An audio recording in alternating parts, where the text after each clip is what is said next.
Hello there. Welcome once more to Controls Kitchen. Today I'm making sugar bread and I thought of sharing the recipe with you. Yes, I know I have the video here, but it is just a 1-minute video that I had made for Instagram and I shared it on the page. So I thought of making a more comprehensive video for you. And I really hope you like it and give it a try. Sugar bread is a big deal back home and even here. For those of us that live outside the country, it is so hard to come up with a recipe or to find homemade bread, to be able to bake homemade bread that is close enough to the ones back home. This recipe has you covered. It makes bread that is so soft and pillowy and just delicious. It is an amazing recipe and I really hope you give it a try. Okay, let's make some bread. Here's the list of ingredients on your screen. This recipe yields 2 loaves. You'll need all that plus 4 tablespoons or 1/4 cup unsalted butter.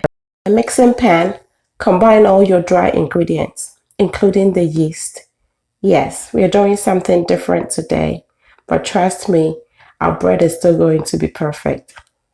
Now let's add the star of the show, our grated nutmeg. To have your bread to be delicious and flavorful, please don't be bashful with this. Mix until everything is well combined. Trust me, you don't need a bread machine or a mixer to make good bread. I used to make this by hand for a long time and the bread was still very good. It's a lot of work, but you can do it. Now I'll add my egg, milk, and vanilla extract to the warm water. If it is possible for you to find pineapple extract where you are, then I recommend you use that. Your bread will be even more delicious. Now let's add our butter to the mixed dry ingredients. And remember that the butter is unsalted butter. But if you happen to choose butter that is salted, you would have to then adjust your salt. Now we'll continue to mix until our butter is well combined with the flour and other dry ingredients.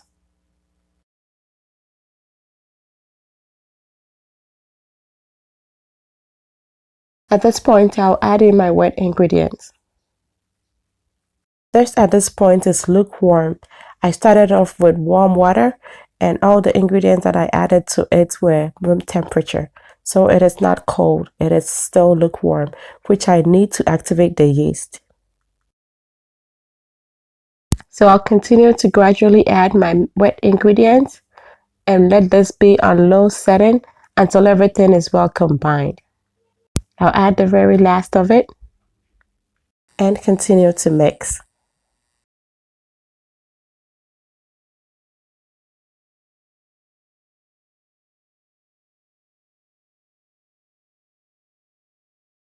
At this point, I'll increase the mixer speed and knead the dough for an additional 5 minutes.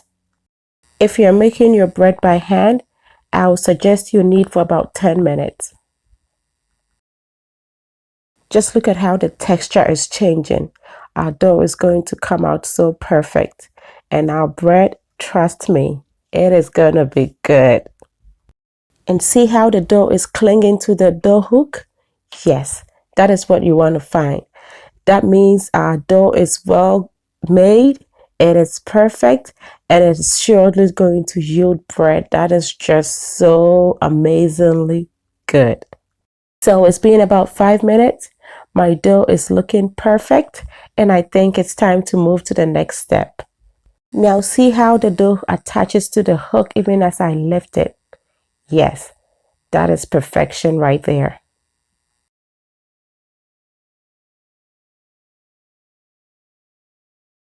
Now I'll turn it onto a clean surface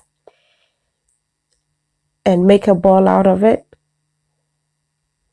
Just like that. See how smooth it is.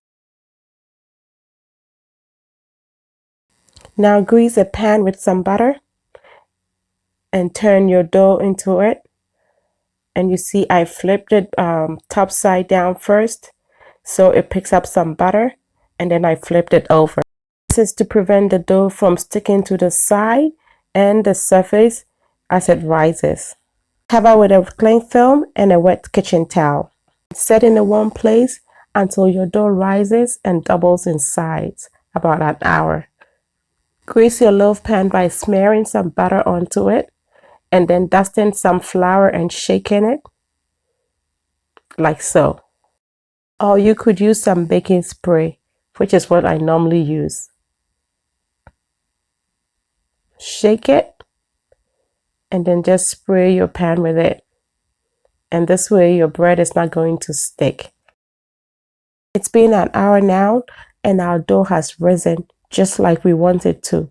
You don't want to let it rise too much. If your dough rises way over what it's supposed to be, that is when your bread becomes stale. So you don't want that. So you have to time it and make sure you bring it out just when it is good. At this point, you're not really kneading. You're just trying to get the air pocket out of your dough. And then you shape it into your loaves. And that's it. Now I'll divide my dough into two because like I told you before, this makes 2 loaves. And I'm never perfect with it. One is always going to be bigger. But hey, if you want it to be perfect, use a scale. Tuck the ends like this and try to roll your dough to the best of your abilities to have something like a log. It is always a challenge for me to make my log to look good, but I try as much as I can. Just look at how I'm struggling. But continue to do that until you have something like this, and then turn it into your baking pan.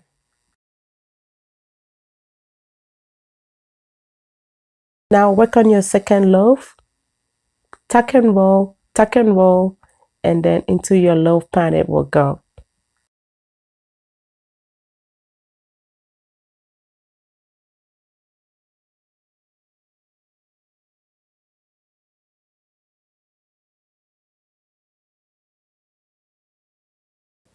And always turn it into the loaf pan seam side down because you want the nice part of the bread, which is the one sticking up now, to be your surface. Now cover them with cling films and a wet kitchen towel and set in a warm place to rise until it doubles in size, which will be like an hour. After an hour, your dough should rise to look like this. I'll take off the film and bake my loaves in a preheated oven at 360 degrees for half hour. What I normally do is set a bowl of warm water in the bottom of my oven. Then I put my loaves in and bake.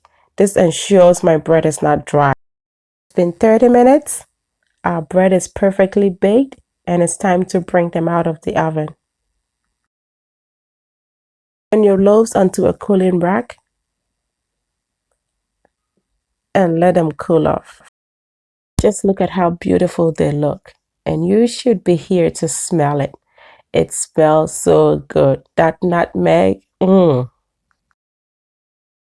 I like to do is to spread some butter on my bread, just like this.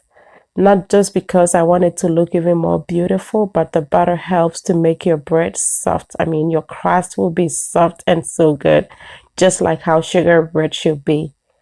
Just look at this. Beautiful. For a perfectly soft crust, I am now going to cover with a clean kitchen towel for 5 minutes. After 5 minutes, we are set to enjoy our bread. My little girl is here not so patiently waiting for a slice. And boy, do I want one for myself too. But in the meantime, let us just crush on how beautiful and perfect this bread turned out to be. Just look at this. To be able to make your own homemade bread to look like this. Amazing. Why don't you try this recipe? Yes, I really want you to try this. Please. It is truly a crowd pleaser.